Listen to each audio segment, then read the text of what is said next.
y a reunirnos para escucharlo, estudiar su palabra. Así que vamos a orar para dar comienzo al estudio y les ruego inclinar sus rostros y cerrar sus ojos para que no se distraigan y darle toda la reverencia que el Señor se merece. Bendito Padre Celestial, venimos ante tu gloriosa presencia esta mañana, Señor, para bendecir tu nombre, reconocer que tú eres Dios y no hay nadie como tú, Señor. Gracias por darnos un día más de vida, Señor, por las fuerzas, tu provisión, tus cuidados, tu bondad y misericordia para con nosotros, Señor. Gracias por permitirnos estar juntos, Señor, estudiando tu palabra. Háblanos, Señor, toca nuestros corazones. Revélate cada día más a nosotros, Señor. Gracias por este tiempo hermoso que nos permite libremente adorarte y hablar y estudiar de ti, Señor. Te bendecimos y te damos gracias en el nombre de Jesús. Amén, amén. Bien, hoy vamos a concluir el estudio de la séptima característica del Espíritu Santo, que es la fe. Hemos visto el amor, el gozo, la paz, la paciencia, la bondad, la benignidad y estamos en la fe. Hemos tenido 2 clases estudiando la fe y hoy en el Señor esperamos concluir esta característica. Nos quedan 2 para terminar el fruto del Espíritu, que sería la mansedumbre y la templanza, ¿verdad? Estas 2 semanas pasadas estudiamos un poquito acerca de qué es la fe. La fe es una firme persuasión, una seguridad, se describe hasta como una realidad, ¿verdad? Nosotros tenemos la confianza, la certeza, la seguridad en la realidad de la fidelidad de Dios, ¿verdad? No es en ninguna otra cosa que se confía, sino en que Dios es confiable, su palabra no cambia, Él no falla, es perfecto en todos sus caminos, ¿verdad? Vimos que la palabra en griego que se usa para fe es pistis y se compara con el Antiguo Testamento con una palabra en el hebreo que se escribe amán y que quiere decir prácticamente lo mismo. Les recuerdo, dice amán quiere decir firmeza, seguridad, estabilidad, constancia, fidelidad, confianza, honestidad y certeza. Casi lo mismo que pistis en el Nuevo Testamento. La fe es esa seguridad en Dios. También vimos la semana pasada el cumplimiento de la fidelidad de Dios. La perfecta culminación de su fidelidad es Jesús. Dios fue fiel, Él prometió mandar un Salvador, Él prometió no dejarnos y se muestra su fidelidad en Jesús. Vimos en Isaías 22 como una profecía más de 700 años antes que Jesús nazca, que lo describe como el que iba a recibir el cetro de poder, ¿verdad? Iba a ser ceñido sus lomos con el cinto, ¿verdad? Dice en el Antiguo Testamento dice el talabarte, pero en el Apocalipsis dice el cinto. Se le dio un cinto de oro, se lo describe Juan, pero era de la autoridad. Jesús mismo dijo: yo tengo toda autoridad en esta tierra y en el cielo y en la tierra, por tanto id y haced discípulos. Entonces vimos cómo la fidelidad de Dios se cumple en Jesús y nunca nos ha fallado ni nos fallará. También la semana pasada vimos, y eso les quería leer un poquito para recordar, refrescar la memoria. Sí, Jesús es la culminación, la encarnación de la inconcebible fidelidad de Dios. Eso dejamos bien en claro. Pero hablamos un poquito de Enoc también la semana pasada. La fe que agrada a Dios es la que busca el corazón de Dios, conocer a Dios y no busca solo los beneficios de Dios. Vimos que hay gente que solo busca estarle pidiendo a Dios y no busca a Dios en sí. Dios viene a ser un amuleto más de los muchos que a veces se tienen, como decir: no me funcionó esto, no me funcionó, ahora voy a buscar a Dios a ver qué me puede dar, ¿verdad? Y así esa fe no agrada a Dios. La fe que le agrada es la que busca su voluntad, su corazón. Enoc caminó con Dios, dice la Biblia, y fue traspuesto para no ver muerte, porque tuvo testimonio de haber agradado a Dios. Enoc se complacía en la compañía de Dios, se complacía en caminar con Dios, seguir su voluntad, y Dios le premia haciendo algo que algún día va a ser con nosotros. Si el Señor viene pronto en el rapto, nos va a llevar a los que estemos vivos, va a resucitar primero los muertos, dice las Escrituras, los muertos en Cristo resucitarán primero, luego nosotros, los que vivimos, los que hayamos quedado, no les precederemos, pero nos vamos a encontrar con el Señor, nos va a transformar en las nubes vivos. Eso es lo que hizo con Enoc. Enoc no ha muerto, es el primero que experimentó ese milagro de ser traspuesto porque tuvo fe, caminó con Dios, buscó a Dios, el corazón de Dios. El segundo fue Elías, y no sé, nosotros seremos los terceros porque vamos a ser todos juntos al mismo tiempo si el Señor todavía no nos ha llamado a través de la muerte, ¿verdad? Así que el testimonio de caminar con Dios es buscar su presencia. La fe que busca solo los beneficios que Dios da es una fe que fluctúa. Eso dijimos, porque cuando Dios no responde como nosotros queremos, pensamos que Él ha fallado, y entonces esa fe sube y baja, porque Dios muchas veces no nos contesta como nosotros queremos. La fe que busca el corazón de Dios, conocerlo a Él, es una fe más firme porque se basa en quién Él es, no en lo que Él hace. Y sabemos que Él es verdadero, Él es misericordioso, Él es bueno, es justo, es perfecto en todos sus caminos. Una oración de fe, en lugar de demandar, Señor, respóndeme de esta manera, eso limita a Dios. Cuando yo le digo, pongamos por ejemplo una enfermedad, si yo le digo a Dios, sana a esta persona, lo estoy limitando a que me responda solo a través de como yo quiero que Él responda. Pero si yo oro y le digo al Señor, Señor Dios, yo reconozco que tú eres bueno y perfecto, yo creo, de acuerdo a tu palabra, que tus pensamientos son más altos que los míos. Yo creo que tú puedes usar esta circunstancia para ablandar el corazón de alguien para que se salve y escuche tu palabra. Yo creo que tú puedes usar esta circunstancia para acercar a esta persona más a ti, consagrar a esa persona. Puedes trabajar en la vida de esta persona tocando áreas duras, que a lo mejor esta persona ni siquiera sabía que tenía, y a través de esta circunstancia tú lo vas a acercar más a ti. Señor, a través de esta circunstancia yo creo que tú puedes llamar a alguien a un ministerio. Tantas cosas que Dios puede hacer. Obra, que se haga tu voluntad. Salva, sana, acerca, consagra gente para ti a través de esta circunstancia. Le abrimos la puerta a Dios para que Él obre como Él quiera, ¿verdad? Y nuestra oración debe de ser: glorifícate, sea cual sea la circunstancia. Glorifícate, que puedan ver tu poder de perdón, tu poder de sanidad, tu poder de restauración. Pero a veces nos enfocamos solo en una área del poder de Dios, pero Dios tiene poder para cambiar vidas, para sanar emociones. A veces vemos solo lo físico, pero hay gente que está tan enferma emocionalmente, psicológicamente, necesita sanidad espiritual. Entonces, esa fe es la que agrada a Dios, la que le dice a Dios: tú eres el que estás en control, no yo. No te voy a imponer, porque cuando uno impone lo hace a Dios un Dios chiquito. Tienes que hacer lo que yo digo, y si no lo haces como yo digo, no eres un Dios digno de alabanza. Así mucha gente cree. Solamente si responde como yo digo es Dios, y si no, me falló.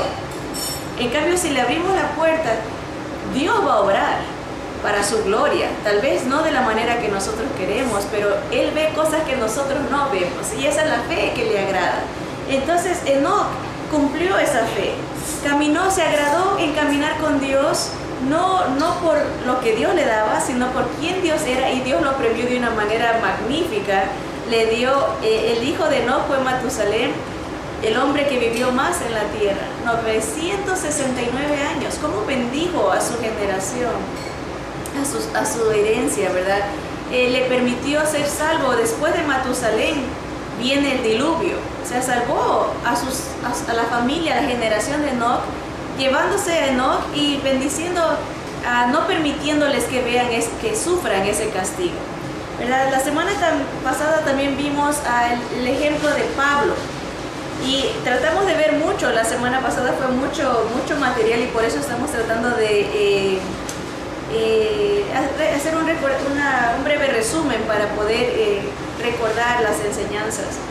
Una de las cosas interesantes de la fe que agrada a Dios es que no se basa en lo que se ve, en las circunstancias visibles. Pablo, hablamos un poquito acerca de una tormenta. Pablo estaba en un barco, estaba siendo llevado a Roma para hablar con el rey, el César. Él estaba prisionero y se lo llevaban, y en ese camino se desarrolla una tormenta terrible. En el barco habían 276 personas y Pablo, lleno del Espíritu Santo, siendo un apóstol del Señor, tiene una percepción errada. Él le dice al centurión, que era el soldado romano que cuidaba de los presos, le dice: no sigamos, retrocedamos, no vayamos para allá. Que dice: yo percibo que este viaje va a ser con desgracia, vamos a morir. Pero Dios le manda un ángel a Pablo y le da palabra de Dios. Y este es el versículo clave para nosotros. La fe viene por el oír, y el oír la palabra de Dios. A veces nosotros oímos lo que nos dice la gente, oímos o nos basamos a lo que vemos, pero nuestro corazón y nuestra mente tienen que oír lo que Dios dice en su palabra. Cuando escuchamos lo que Dios dice, nuestra fe crece. Cuando no nos guiamos por lo que vemos, sino por lo que sabemos de cómo es Dios. Dios le manda un mensaje a Pablo y le dice: no van a morir, va a haber un naufragio, el barco se va a romper, va a chocar, pero ustedes se van a salvar, nadie va a morir, la tripulación se va a salvar. Y eso dice Pablo. Él dice: yo confío que Dios va a hacer, yo le creo a Dios. En unas palabras bien bonitas, él resume eso de que él le confía a Dios. Lo podemos ver, no pierdan vamos a estar leyendo de Efesios capítulo 6 para lo de la clase de hoy, pero a manera de resumen nomás, para ver exactamente lo que dijo Pablo en Hechos 27. Dice desde el versículo 22 en adelante, Hechos 27, 22, dice: pero ahora os exhorto a tener buen ánimo. Está hablando Pablo. Dice: pues no habrá ninguna pérdida de vida entre vosotros, sino solamente de la nave. Porque esta noche ha estado conmigo el ángel de Dios, de quien soy y a quien sirvo, diciendo: Pablo, no temas. Es necesario que comparezcas ante César, y he aquí Dios te ha concedido todos los que navegan contigo. Por tanto, oh varones, tened buen ánimo, porque yo confío en Dios, que será así como me ha dicho. Yo confío en Dios que Él va a cumplir su palabra. Él me ha dicho que no vamos a morir, no vamos a morir. No habían comido, creo que por 14 días, y Pablo los anima: coman, porque viene ya el choque y vamos a tener que nadar a la isla. No va a haber pérdida humana. Yo le confío a Dios. Y esa es la verdadera fe. Cuando uno pasa por circunstancias, decir: yo le creo lo que Dios me promete en su palabra. Yo conozco que Dios no falla. ¿Y qué es lo que hace esa fe? ¿Se acuerdan? Pablo había predicho algo o anunciado: va a haber desgracia, no nos conviene ir. Estaba pesimista, estaba mal enfocado, porque estaba viendo las circunstancias. Pero en el momento que él le cree a Dios, su carácter cambia, su punto de vista cambia, y obedece lo que Dios sigue, lo que Dios está anunciando. Les quería leer esto. Dice: la fe transforma el carácter. La fe transforma el carácter y la transformación es visible. En un lado veíamos a Pablo desconfiado, inseguro, basándose en las circunstancias. Después de oír la palabra de Dios, vemos a un Pablo certero, seguro en Dios, confiando en Dios. Su fe lo transformó su carácter, transformó su punto de vista. A veces no somos conscientes de la falta de fe en otros ni la falta de fe en nosotros, pero lo que sí se puede ver cuando alguien confía en Dios, se ve en su carácter. Se ve, cuando uno quiere saber si alguien tiene fe en Dios, lo va a ver en su manera de vivir. Una persona que confía en Dios camina en certeza, en seguridad, no camina en temor, no camina en incertidumbre basado en las circunstancias, sino en dependencia, en fortalecido por la persona en quien está confiando, ¿verdad? Dios nunca nos falla. Así que, a breves rasgos, las verdades que sacamos de esa historia del naufragio: la fe no puede basarse en sensaciones ni percepciones. Cuando uno dice, yo siento que esto va a salir bien, yo siento que eso está mal, porque nos estamos enfocando en nuestras emociones y en las circunstancias que rodean. Y eso fluctúa. Nosotros somos muy indecisos, hermano. Un día podemos estar bien confiados y otro día estamos inseguros, entran las dudas. Por eso la fe no debe de ser basada en nosotros, sino en la seguridad y la permanencia, fidelidad de Dios. Así que la fe no debe de basarse en sensaciones o percepciones, ni siquiera en la persona más llena del Espíritu Santo. Debe de basarse en la palabra de Dios. La fe viene por el oír, y el oír la palabra. También la liberación de Dios. En el caso de esta historia de Pablo, la liberación se produjo en el momento que el barco se hundió y dieron en una isla. Esa liberación, esa salvación fue dolorosa. Tuvieron que pasar angustias en el proceso, pasaron horrores, no habían comido, ¿verdad? El peligro de muerte, pero llegaron a una isla.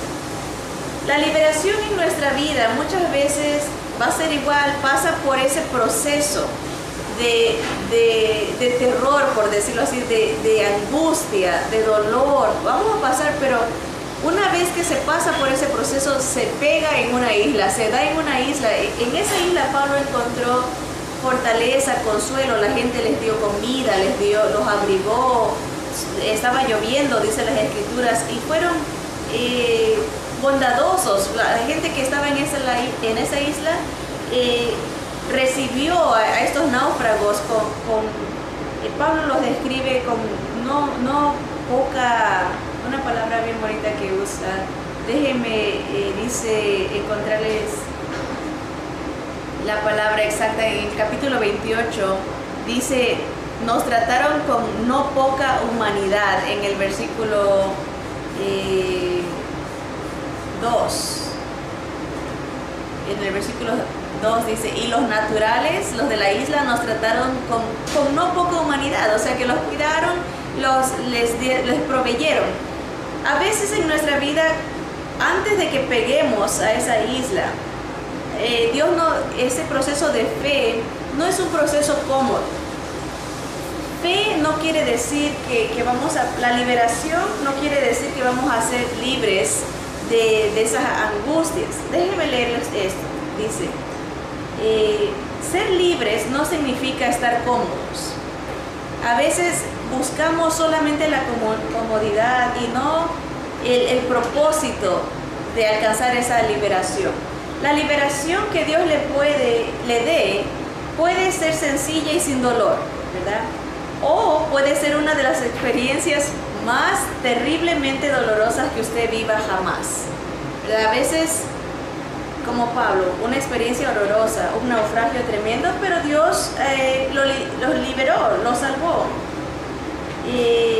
Él bendijo a esta gente que estaba en la isla. Llegó salvación porque llegó la predicación, llegó el ver la gloria de Dios, hubieron milagros, hubieron manifestaciones del poder de Dios, pero el proceso de llegar a esa liberación fue angustioso. La fe fue la fidelidad de Dios en sacarlos adelante. Dios siempre tiene un destino en mente cuando nos libera. Esa es la realidad de cuando tenemos fe. Vemos a Dios trabajando aún en medio de esas tormentas, tocando las vidas, salvando y llegándonos, permitiéndonos llegar a una isla donde Él nos va a dar consuelo, donde nos va a dar esa fortaleza para seguir adelante. Así que analicen su vida. Tal vez su tormenta se vea como una enfermedad, o su tormenta se vea como problemas familiares, problemas relacionales entre esposos, entre hijos, o problemas en su vida personal, luchas, ¿verdad? Y se ve a veces turbio la situación, ¿verdad? Lo que podemos ver a nuestro alrededor, nuestros ojos ven las circunstancias, pero la fe nos invita a escuchar lo que Dios nos diga en su palabra, creerle a Él. No solamente creer en Dios, pero creerle a Él y dejarlo, permitirlo que Él nos saque adelante a través de este naufragio, a través de esta circunstancia, y nos permita llegar a la isla del consuelo, ¿verdad? Creerle a Él que Él no nos va a fallar. Así que ahora vámonos a el libro de Efesios y vamos a estudiar otro aspecto de la fe. Cuando uno está con fe, la fe es un arma, ¿verdad? El cristiano, el Hijo de Dios, el creyente siempre está en una lucha. El enemigo va a mandar dudas, va a mandar temores, inseguridades contra lo que Dios nos ha dicho. Va a usar las circunstancias para decir, ¿cómo es que Dios es fiel? Y mira, ¿dónde estás? ¿Cómo es que Dios dice que Él es constante y no te falla? Y mira dónde estás. Esas van a ser las palabras del enemigo. Pero Dios nos ha dado un arma, que es la fe, y Efesios, Pablo las describe como un escudo. Efesios 6, desde el versículo 10 en adelante, dice: por lo demás, hermanos míos, fortaleceos en el Señor y en el poder de su fuerza. Vestíos de toda la armadura de Dios, para que podáis estar firmes contra las acechanzas del diablo. Aquí viene el consejo, ¿verdad? Hay que estar firmes, pongámonos la armadura que Dios nos da para estar firmes contra las acechanzas del enemigo, del diablo. Versículo 12. Porque no tenemos lucha contra sangre y carne, sino contra principados, contra potestades, contra los gobernadores de las tinieblas de este siglo, contra huestes espirituales de maldad en las regiones, ¿dónde? Celestes, ¿verdad? Están en los aires, estos seres espirituales que nos atacan, que nos van a tratar de apartar de Dios. Nuestra lucha no es contra humanos, es contra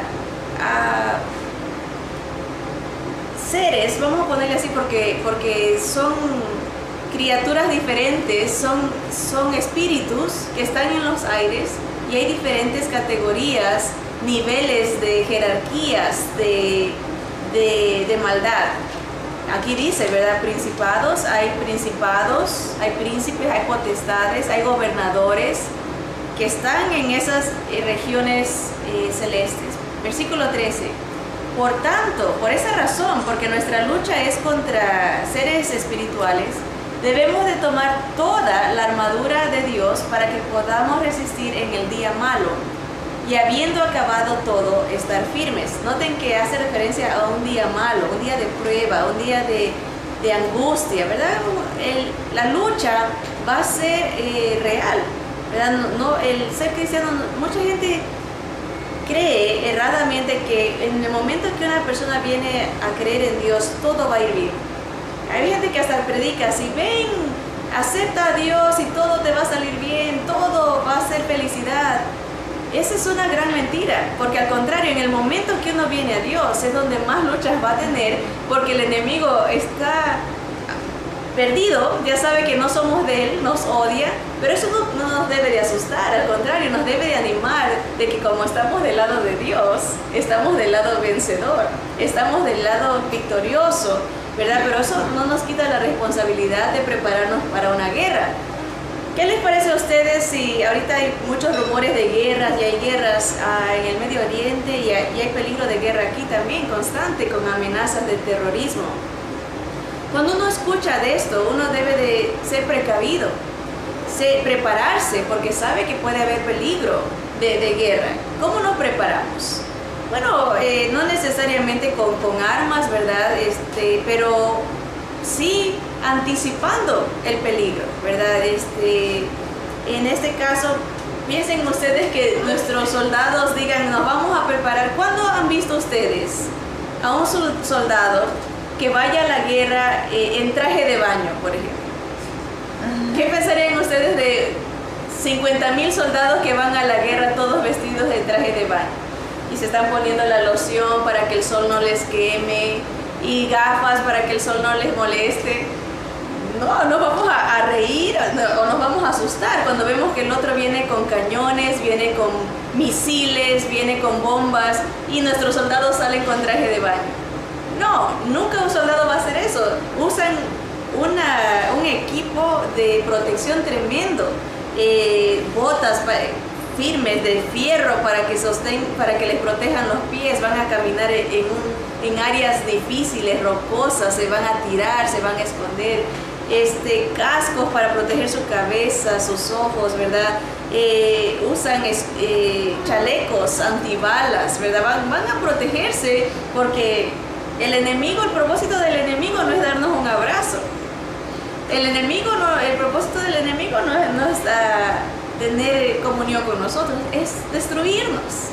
Espiritualmente, físicamente igual. El enemigo va a tratar de tumbarnos, de que nuestra fe en Dios se desenfoque y diga: empiezo a dudar, empiezo a temer. El enemigo trabaja mucho a través del temor, la inseguridad, que es todo lo contrario a lo que es el Señor. Sigamos con la lectura. Dice en el versículo 14: estad pues firmes, ceñidos vuestros lomos con la verdad y vestidos con la coraza de justicia. Esa va a proteger nuestro corazón. Aquí el pecho, la coraza, los hombros está protegiendo la verdad. Todo tiene que ver con el evangelio, la verdad de Dios, la justicia de Dios. Y calzados los pies con el apresto del evangelio de la paz. Anunciar la salvación de Dios es algo que debe de ser activo, constante, caminando. Por eso se lo pone en los pies, porque esa es nuestra labor, anunciar a otros que vengan al camino del Señor. Versículo 16: sobre todo, aquí está, tomad el escudo de la fe, con que podáis apagar todos los dardos de fuego del maligno. ¿Verdad? Sigue el versículo 17, dice: y tomad el yelmo de la salvación y la espada del Espíritu, que es la palabra de Dios, orando en todo tiempo con toda oración y súplica en el Espíritu, y velando en ello con toda perseverancia y súplica por los santos. Ven, eso es parte de la armadura de Dios, la oración, orando en todo tiempo y perseverando en la súplica, ¿verdad? Dice, la oración se complementa en la armadura. Entonces, Dios nos da un equipo completo para vencer los dardos del enemigo, pero estos son bien específicos. Dice, los dardos de fuego. Los dardos de fuego son los que detienen la fe. El enemigo puede mandar muchos dardos, pero el escudo es el único que para los dardos de fuego del maligno. ¿Por qué hago esa referencia? Porque en la antigüedad, en Roma, el escudo de los soldados han encontrado, dice que era como de 1,20 m de largo y como unos 75-80 centímetros de ancho. Era un rectángulo, por decirlo así, y lo tapizaban con tela y con cuero, con una sustancia que no era flamable, o sea, no se incendiaba. En el momento que las flechas incendiadas venían con fuego, se apagaban en el momento que pegaban el escudo. Así estaba hecho el escudo romano, lo llamaban el turión, T-H-U-R-E-O-N, turión. Y se pueden imaginar, el soldado tenía su yelmo, tenía su coraza, protegía el pecho, ¿verdad? Tenía protegido sus hombros, protegido sus pies, pero solo el escudo mantenía todo firme, porque podían atacarlo por atrás y lo iba a defender la coraza, lo iba a defender las otras protecciones, pero lo único que lo protegía del fuego, las flechas con fuego, era el escudo. Y Dios, con un propósito, escoge esta ilustración para hacernos entender la importancia de la fe. Esa confianza en la fidelidad de Dios es lo único que va a mantener nuestra salvación, todo lo que está, la justicia de Dios, la verdad de Dios, el Evangelio, todo lo mantiene junto, el escudo, la fe. Déjenme leerles esta parte. En una batalla de carne y hueso, el escudo era la parte del equipo que cubría todas las demás partes. Los guerreros romanos utilizaban tanto el escudo que las demás partes de la armadura, para que las demás partes de la armadura rara vez sean alcanzadas. Si se protege el escudo, era una extra seguridad tener la coraza y todo, pero el escudo era la primera plana de recepción. Dice, el escudo estaba diseñado para extinguir las flechas encendidas arrojadas por el enemigo. Sin él, el guerrero era vulnerable. Las demás partes de la armadura podían evitar que al guerrero se le clavara alguna flecha, pero no estaban preparadas para protegerlo de las flechas encendidas, como dijimos. Dios diseñó nuestra fe para protegernos exactamente de la misma forma. Cuando estamos convencidos de que Dios es creíble, que Dios es confiable, que Dios es seguro, que Dios no nos falla, y respondemos a Él en esa fe, prácticamente nada puede atravesarnos. Si tenemos esa fe, hermanos, no importa las circunstancias que pasemos, que estemos enfermos, que nos abandone, como decía el rey David, padre y madre nos pueden dejar, pero con todo el Señor nos va a recoger. Esa era su seguridad. ¿Qué más cercano que una madre? ¿Qué más cercano que un ser querido, verdad? Y David tenía la fe en Dios de tal manera que no importaba qué pase, yo sé que Dios no me deja. Esa fe, ese escudo nos va a proteger de todo, pero si no tenemos esa fe y decimos no, si Dios no me responde así, no es Dios, me ha fallado, estamos vulnerables a que nuestra confianza en Dios se viene abajo. ¿Verdad? Yo me recuerdo, les he dicho algunas veces que en el ministerio carcelario se ve ese tipo de fe temporal, esa fe que fluctúa porque solo depende de que Dios responda de la manera que ellas quieran. Más o menos la oración es así: sácame de esta cárcel, Dios, y te sigo, ¿verdad? Y están orando, dicen, yo tengo fe que Dios me va a sacar de aquí, y porque Él es Dios y es todopoderoso, y pareciera una fe linda, ¿verdad? Porque dicen, sí, yo sé que el día de la corte Dios me va a sacar. Bueno, Dios ha sacado a muchas, y es verdad, pero no todos estamos bajo el mismo patrón, ¿verdad? Porque todo corazón es diferente.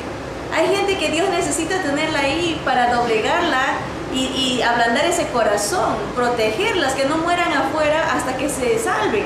Porque siempre el propósito de Dios es salvar el alma. Bueno, van al día de corte y yo tengo fe que Dios me va a sacar de aquí porque Él es fiel, Él es misericordioso, es poderoso para hacer todo, y tengo fe. Llega el día de corte, van con su Biblia chiquita y el juez les da una sentencia de 5, 10 años, 15 años. ¿Qué pasa con eso? Regresan insultando a Dios, renegando de Dios, maldiciendo a Dios. Hubo un caso de una que llevó la Biblia allá y en el momento que salieron, no sé cómo estuvo, esto lo dijo un capellán que tiene acceso a ver, dice que ella entró al baño y tiró la Biblia en el water, lo tiró ahí en el inodoro, lo renegó de Dios. ¿Por qué? Porque su fe estaba dependiendo de la contestación que ella quería. Y eso es lo que nos ilustra lo que es no tener el escudo de la fe. Ella tenía una fe a su manera, pero no la fe que agrada a Dios. El escudo de la fe nos protege a que en cualquier circunstancia que pasemos, seguimos confiando y creyendo que Dios es creíble, ¿verdad? Es lindo lo que Dios nos ha dado porque nos permite vivir una vida llena, satisfecha en Dios, no en las circunstancias. Mucha gente cree que, dice, es mi fe, y nos sentimos orgullosos de cómo llega un punto que viene a ser una arrogancia porque nos enfocamos. ¿Han oído ustedes de esos programas, por ejemplo, de cree en ti mismo? Tú puedes. Hay gente que tiene esa manera de predicar y de enseñar, porque es una manera humanista. El mundo tiene eso.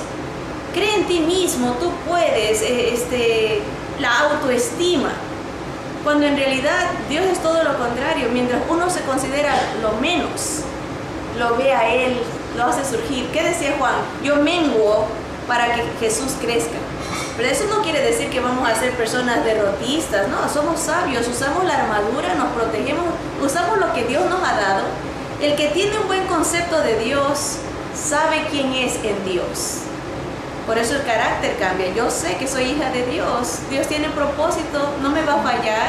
En cualquier circunstancia que pase, todo es para la gloria de Él.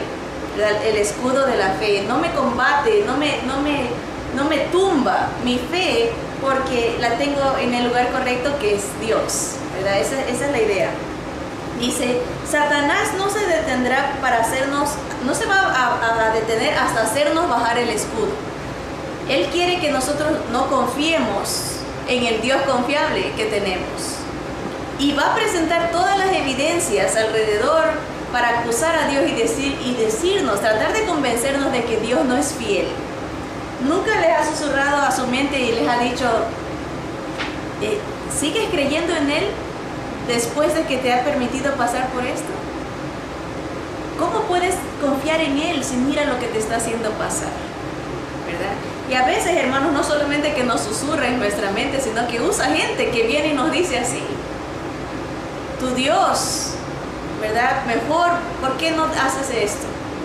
Es Satanás tratando de que bajemos el escudo de defensa, ¿verdad? Pero el Señor nos anima, dice que peleemos la buena batalla de la fe.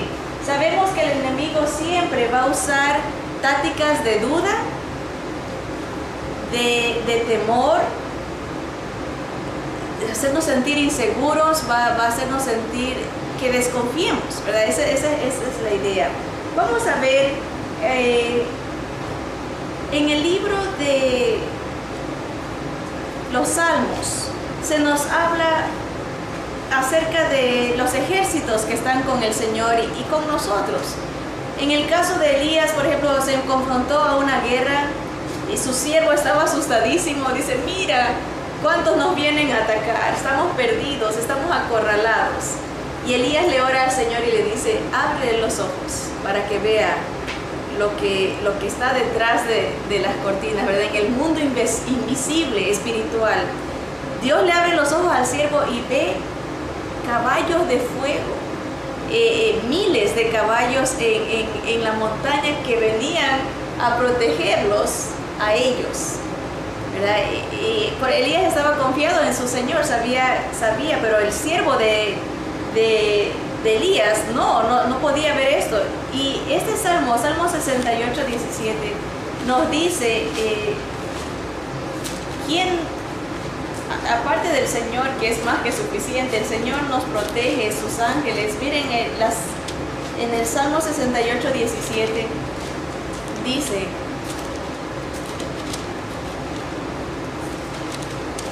Los carros de Dios se cuentan por veintenas de millares de millares. El Señor viene del Sinaí a su santuario. En el ejército del Señor, veintenas de millares, miles de miles. No estamos solos. A veces ese es nuestro problema, que el temor y las mentiras de Satanás, las dudas, nos hacen creer que estamos perdidos. Pero en realidad, como por ejemplo ahorita estamos viendo la persecución que está viendo a nuestros hermanos en el Medio Oriente. Hermanos, por su fe han sido decapitados, les están cortando la lengua, los torturan, los crucifican en nuestra era, ¿verdad? La persecución está creciendo, ¿verdad? Y cualquiera puede decir, ¿dónde está Dios? ¿Verdad? Ahí. ¿Dónde está su Dios? ¿Verdad? Y creo que si bajamos el escudo de la fe y empezamos a desconfiar del Señor, sí nos puede pasar ese pensamiento por la mente. Pero cuando entendemos al Señor, hermanos, Dios trabaja diferente que nosotros. Nosotros buscamos siempre la comodidad. Esas persecuciones son los tiempos donde la gente más busca a Dios. La fe se hace real. Cuando todo es comodidad y es una opción, aquí la gente va a la iglesia por costumbre, va a la iglesia por moralidad. Cuando no hay persecución, se va a la iglesia a veces hasta para estrenar un vestido bonito, ¿verdad? Y que vean, ¿verdad?, que la familia cómo está bien vestida, bien bonita. Muchas razones, porque es cómodo, es costumbre, es un hábito. Pero si hay persecución, el que va a la iglesia verdaderamente, el que dice yo que sigo creyendo, es el que verdaderamente es real, su fe es real. No es una costumbre, sino es una convicción. Y ahí se determina, ¿verdad? Es como un sedazo. Dios empieza a mover el sedazo en nuestros tiempos. Por eso dice que en los últimos tiempos muchos van a apostatar de la fe, muchos se van a apartar, porque viene la persecución. Viene el sedazo de Dios para ver quién es verdadero en Cristo, ¿verdad? ¿Quién tiene la verdadera fe? ¿Quién tiene la verdadera confianza en el verdadero Dios, verdad? Y Dios trabaja diferente. Si Él permite esto, es para precisamente sacarnos a relucir, como lo hizo con Job, como oro. Después de la prueba salimos pulidos.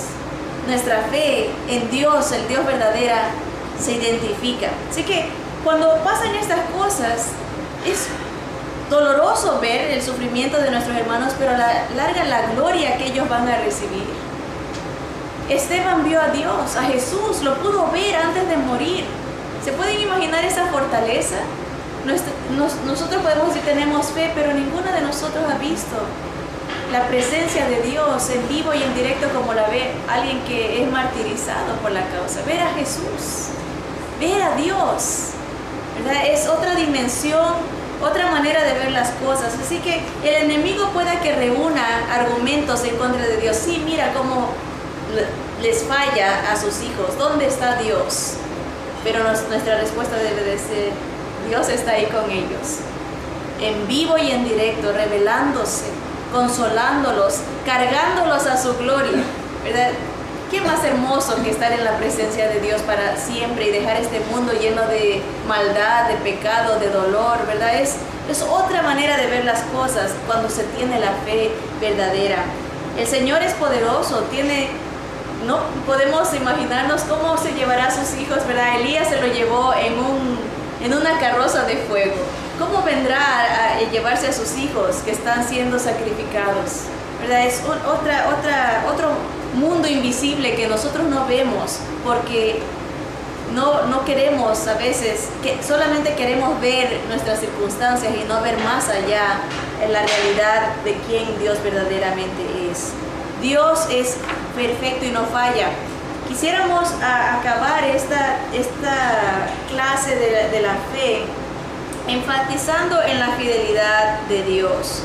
El libro de Apocalipsis capítulo 1 versículos 5 y 6 Jesús se describe ¿verdad? ¿Quién pudiera decir esto de sí mismo más que solamente Dios? Miren las características de Jesús. En el versículo 5 dice: Jesucristo, el testigo fiel, el primogénito de los muertos y el soberano de los reyes de la tierra, al que nos amó y nos lavó de nuestros pecados con su sangre y nos hizo reyes y sacerdotes para Dios su Padre. A Él sea gloria e imperio por los siglos de los siglos.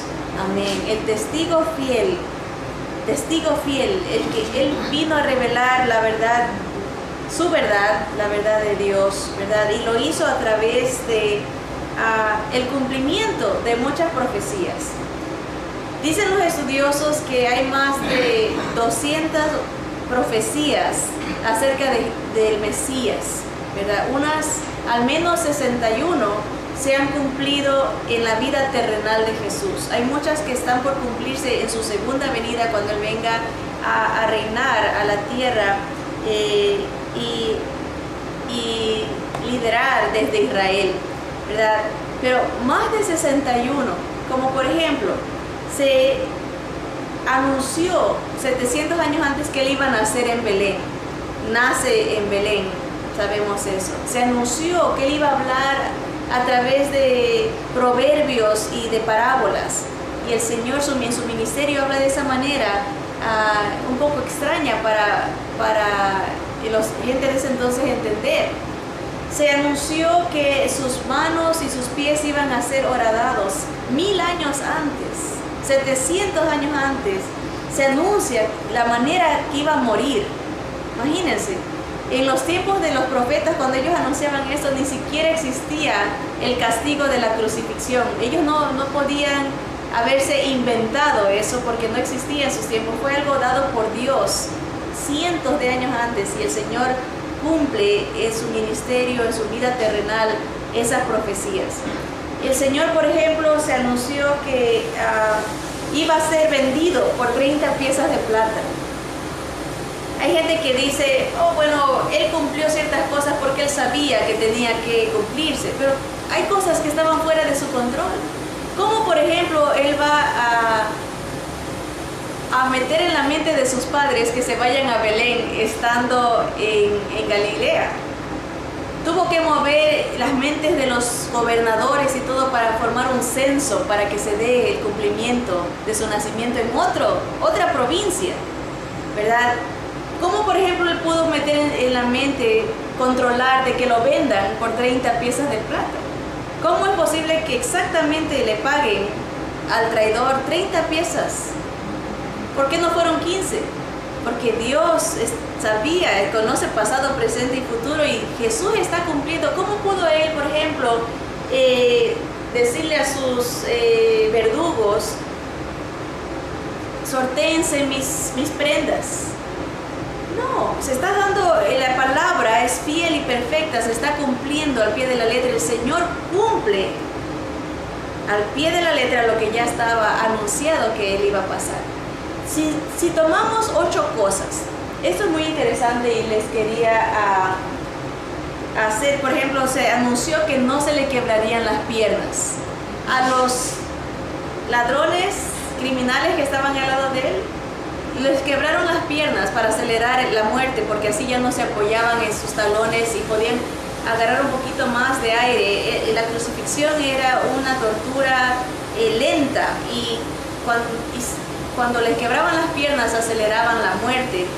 Jesús no le quebraron las piernas porque ya estaba muerto cuando llegaron, pero se cumple la profecía que no lo iban a quebrar. Todo el Señor está cumpliendo. Se cumple, por ejemplo, que tinieblas iba a haber sobre la tierra. Todo eso estaba pronosticado. La entrada a Jerusalén, por ejemplo, que iba a entrar en un pollino, en un asno, en un hijito de una asna. 8 cosas les he mencionado ahorita. Nació en Belén, habló en parábolas, fue vendido por 30 piezas de plata, entró a Jerusalén, que hubo tinieblas, le horadaron las manos y los pies, fue vendido por 30 piezas de plata. ¿Qué más? 2 cosas más. o que repartirían sus vestidos y echarían suerte sobre sus vestidos. Dice un estudioso, hay gente que le gusta las matemáticas y ese no es mi fuerte, no me gusta mucho, pero me encantan las estadísticas. Dice que este es un científico que sacó lo que le llaman las probabilidades. Las probabilidades que alguien le pronostique a usted 8 cosas. Por ejemplo, si usted está esperando un bebé, si alguien viene y le dice, tu bebé va a nacer tal día, en tal lugar, va a ser de esta profesión, se va a casar tal día con una persona que se llama así, va a estudiar en tal universidad, se va a morir tal día, ¿verdad? Y lo vas a enterrar en tal lugar. 8 cosas. Las posibilidades que esas 8 cosas, esas predicciones se cumplan, es 1 en 10 con 17 ceros al lado, 10 a la 17ava, por decirlo así. Como por decirlo, 50% es 1, y la posibilidad es 1 en 1, ¿verdad? Está bien posible. 100 es 1 en 1, 50% es 1 en 2 o 2 en 1, ¿verdad? Imagínense, que se cumplan 8 cosas es 1 en 10 con 17 ceros. Es imposible, 8 cosas. Jesús cumplió 61 cosas, por lo menos en su vida terrenal. ¿Saben cuántos ceros tendría que ser? Dice que las posibilidades de que eso suceda es 1 en 10 con 157 ceros al lado. Les ilustro, dice que 1 con una posibilidad en 10 a la 17 es como, decirlo de otra manera, es así. Que usted agarre una moneda de plata y le ponga una marca a esa moneda, ¿verdad? Y agarres miles de millones de monedas y las ponga encima de todo el estado de Texas. Texas es grandísimo el estado. Yo no quería, se me olvidó buscar un país, pero yo creo que en Texas entrarán por lo menos unos, y eso voy a confirmarles después, pero yo creo que unos 10 San Salvador. Digamos, pensemos en todo el país del Salvador. 10 países del Salvador llenos de un pie de altura, llenos, 10 países del Salvador llenos de monedas de plata. Imagínense la grandeza del terreno, ¿verdad? Llenos por un pie, llenos, todo 10 países del Salvador de plata, y usted echa una moneda con una X roja en ese lugar. Y le pone a alguien un pañuelo para taparle los ojos y le dice, anda a buscar la moneda marcada con la X. La posibilidad que esa persona encuentre la moneda en este territorio inmenso de 10 San Salvador, la posibilidad que la persona encuentre esa moneda marcada es 1 en 10 a la 17ava. Eso sería si una persona le atina a 8 predicciones. Es imposible que alguien encuentre una moneda marcada en un terreno tan inmenso, llena y con los ojos cerrados. 8 predicciones. El Señor cumplió 61 en su vida terrenal y todavía faltan más que se cumplan cuando Él venga. Ahora, es imposible para nuestra mente captar la perfección de la fidelidad de Dios. Y les digo esto porque el Señor dice, yo soy el testigo fiel. Él es el Rey de Reyes, Señor de Señores, el verdadero. ¿Cómo no creerle a Él si nunca nos ha fallado, verdad? Esa es la fe, el escudo que el Señor nos ha dejado. Sí, el Señor va a volver. Mucha gente duda de esto y mucha gente se burla de esto, pero el oír la palabra de Dios nos aumenta la fe. Nosotros sabemos que es verdad. Mi pregunta es para todas nosotras, ¿estamos listas para ese día? Pueda que el Señor nos llame a través de la muerte o pueda que Él venga hoy. En un abrir y cerrar de ojos, Él es el testigo fiel, Él no falla. Él dijo que iba a venir y va a venir. Estamos listos. La única manera que uno está listo para irse con el Señor es creyendo en su Hijo, el cumplimiento perfecto de la palabra de Dios. Él es la palabra. Él dijo, en el principio era el verbo, la palabra. Y el verbo era con Dios y el verbo era Dios. Y ese verbo se hizo carne y habitó entre nosotros. Jesús vino para darnos vida. Jesús vino para abrirnos el camino. Él dijo, yo soy el camino, la verdad y la vida. Nadie viene al Padre si no es por mí. Él vino a darnos la fe, vino a darnos la esperanza, vino a darnos la salvación. Hay gente que dice, yo creo en Dios.